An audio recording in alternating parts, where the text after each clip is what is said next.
అన్ని రకాలుగా ఎంప్లాయీస్ను ఈరోజు అన్ని రకాలుగా ఎంప్లాయీస్కు నష్టం చేసిన వ్యక్తి చంద్రబాబు నాయుడు గారు. మరోవైపున వాళ్ళ ఆత్మస్థైర్యాన్ని దెబ్బతీస్తూ ఉన్నాడు, వాళ్ళ ఆత్మవిశ్వాసాన్ని దెబ్బతీస్తూ ఉన్నాడు. వాళ్ళ సమస్యల రిప్రజెంటేషన్ కోసం మా పార్టీ ఎంపీలతో కలిసి ఢిల్లీకి వెళ్ళి రిప్రజెంటేషన్ ఇస్తే which is a genuine problem. TET అనేది వాళ్ళు సెలెక్ట్ అయినప్పుడు టెట్ ఎగ్జామ్ లేదు. టెట్ అనేది వచ్చింది సబ్సిక్వెంట్గా టెట్ వచ్చింది.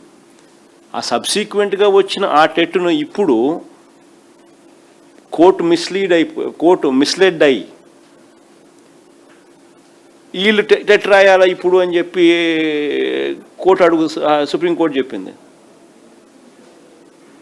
దాన్ని ఛాలెంజ్ చేయాల్సింది పోయి సెంట్రల్ గవర్నమెంట్కు కోర్టుకు వాస్తవాలు చెప్పాల్సింది పోయి ఈరోజు వీళ్ళు టెట్ రాయాలని అంటే టెట్ కవర్స్ టెట్ 25 సంవత్సరాల నుంచి వాళ్ళంతా ఒకే సబ్జెక్ట్ టీచ్ చేస్తూ ఉన్నారు. టెట్ కవర్స్ అన్ని సబ్జెక్ట్స్. టెట్ ఈరోజు పాస్ కావాలంటే ఆ టీచర్లు పాస్ కావాలంటే కష్టము. బికాస్ టెట్ వాళ్ళు 25 ఏళ్ళ నుంచి ఒకే సబ్జెక్ట్ మీద చదువు చెప్తున్నారు. ఈ టెట్ ఏమో అన్ని సబ్జెక్టులు కాంప్రహెన్సివ్గా కవర్ అవుతాయి.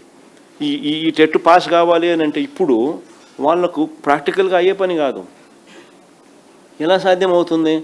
వాళ్ళు రిక్రూట్మెంట్ అయిన రోజున టెట్ ఉన్నదా? లేదు కదా. ఆ రోజు ఏమి ఎగ్జామ్స్ ఉన్నాయో ఆ ఎగ్జామ్స్ వాళ్ళు రాసి గవర్నమెంట్ కాంపిటేటివ్ ఎగ్జామ్స్ పాస్ అయిన తర్వాతనే వాళ్ళకు ఉద్యోగాలు వచ్చినాయి. ఆ రోజు టెట్ లేదు, ఈరోజు టెట్ ఉంది. ఈరోజు రాసేవాళ్ళు నువ్వు టెట్ పాస్ అయ్యే రాస్తారు ఆబ్వియస్లీ. కానీ ఆ రోజు నువ్వు పాస్ అయినప్పుడు టెట్టే లేనప్పుడు ఈరోజు నువ్వు టెట్ రాయాలి అని చెప్పి నువ్వు ఉత్తర్వులు ఇస్తే ఒకవేళ నువ్వు టెట్ రాయకపోతే నేను నీ ఉద్యోగం తీసేస్తానని చెప్పి వాళ్ళని ఎత్తిన కత్తి పెడితే ఒక గవర్నమెంట్గా నువ్వేం చేస్తున్నావు? నీ ఎంప్లాయీస్ నష్టపోతూ ఉన్నారు, నీ టీచర్లు నష్టపోతూ ఉన్నారు. ఆ టీచర్లను కాపాడాల్సిన బాధ్యత నీది కాదా? నువ్వు ఎన్డీఏలో భాగస్వామి, నువ్వు పోయి ఢిల్లీలో కొట్లాడాలా. ఎన్డీఏలో నువ్వు పోయి చట్టంలో సవరణ తీసుకొని వచ్చే విధంగా చట్టం చేసే విధంగా నువ్వు గట్టిగా ఒత్తిడి తీసుకొని రావాలా. చట్టం చేయించిన తర్వాత కోర్టుకు ఆ చట్టాన్ని నువ్వు ప్రొడ్యూస్ చేయాలా.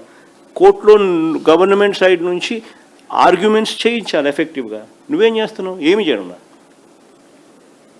ఆ టీచర్లు కొద్ది గొప్ప ఢిల్లీకి పోయి పాపం వాళ్ళే కష్టపడి మా ఎంపీలు పట్టుకొని వాళ్ళు ఎడ్యుకేషన్ మినిస్టర్ని కలిసి వాళ్ళు ప్రివేల్ అయ్యి ఎక్స్ప్లెయిన్ చేసి చేయించే ప్రయత్నం వాళ్ళు చేస్తూ ఉంటే వాళ్ళ మీద సస్పెన్షన్.